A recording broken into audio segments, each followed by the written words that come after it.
নমস্কাৰ বন্ধু বান্ধৱীসকল, যিসকলে মোৰ এই ভিডিঅ'টো চাই আছে বা কোনোবাই যদি বলেৰো পিকআপ ল'ম বুলি ভাবি আছে, একেবাৰে নিউ হৈ আছে, আপোনাৰ 2023 চনৰ হয়।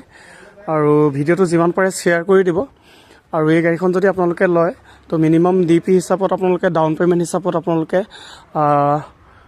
1.5 লাখ টকা বা 1,40,000 টকাত ওলাই যাব বা 1,30,000 টকাটো ওলাই যাব।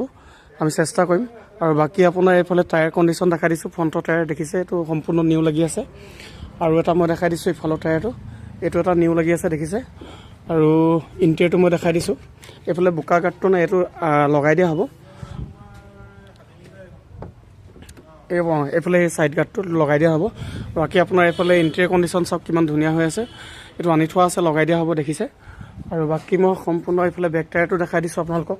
এইটো বেক টায়াৰ আৰু সম্পূৰ্ণ গাড়ীখন একদম এনেকুৱা আছে দেখিছেনে, কালাৰে চালাৰে এনেকুৱা হৈ আছে।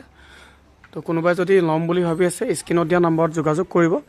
তো এইখন এখন আপোনালোকৰ 2023 চনৰ পিকআপ লৈ যাব পাৰিব, চিল ইঞ্জিনত আছে। তো এইখন এখন আপোনালোকে ধুনীয়া পিকআপ লৈ যাব পাৰিব। ধন্যবাদ।